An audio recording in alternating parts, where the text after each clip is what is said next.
वैसे पकड़े रहो ना अपने आप। मेरा नाम अनामिका चौधरी है, मैं कक्षा 8 से हूँ और मैं आज सोलर सिस्टम का प्रोजेक्ट बनाई हूँ और मैं उसके बारे में बताना चाहती हूँ। हमारा जो गैलेक्सी है वो मिल्की वे गैलेक्सी है, जिसे मैत्री आकाशगंगा कहते हैं। उसमें हमारा सोलर सिस्टम ये है। सबसे पहले आता है सन, जो कि पूरे सौर मंडल का मुखिया है, the head of solar system. इसके सबसे पास मरकरी है, जिसे बुध कहते हैं, और ये आकार में सबसे छोटा है और सूर्य के पास सबसे ज्यादा पास यही है। इसके बाद आता है शुक्र, जिसे वेनस कहते हैं, और ये बुध के हिसाब से सूर्य के दूसरे स्थान पर आता है। इसके बाद इसका ये पूरे सौर मंडल में छठा सबसे बड़ा ग्रह है। इसके पास भी कोई चांद नहीं है। उसके बाद आता है हमारा पृथ्वी, जिसे अद्भुत ग्रह भी कहते हैं, और पृथ्वी पर एक अकेला ऐसा ग्रह है जिस पर जीवन संभव है, और ये आकाश से देखने में नीला लगता है, इसलिए इसे नीला ग्रह भी कहते हैं। उसके बाद आता है मंगल। नहीं, पृथ्वी के पास एक चांद है, जिसे चंद्रमा कहते हैं। उसके बाद आता है मंगल, मार्स।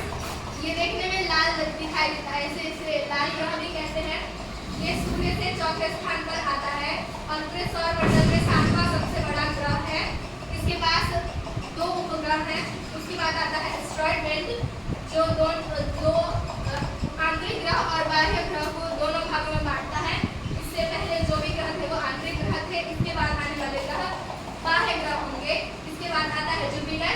ये पूरे सोलर सिस्टम में सबसे बड़ा ग्रह है, जिसे बृहस्पति कहते हैं, और ये सूर्य से 5वें स्थान पर आता है। इसके पास 95 उपग्रह हैं। इसके बाद आता है शनि, जो सूर्य से 6ठे स्थान पर आता है और पूरे सौर मंडल में दूसरा सबसे बड़ा ग्रह है। इसके पास कुल 274 उपग्रह हैं और सबसे अधिक उपग्रह इसी के पास है।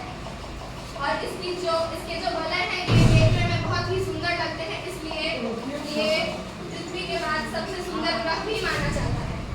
उसके बाद आता है अरुण, जिसे यूरेनस कहते हैं। ये मीथेन गैस की वजह से अंतरिक्ष में देखने में हरा दिखाई देता है, इसलिए इसे हरा ग्रह भी कहते हैं। ये सूर्य से 7वें स्थान पर आता है और पूरे सौर मंडल का तीसरा सबसे बड़ा ग्रह है। इसके पास कुल 28 चंद्रमा है, उपग्रह है।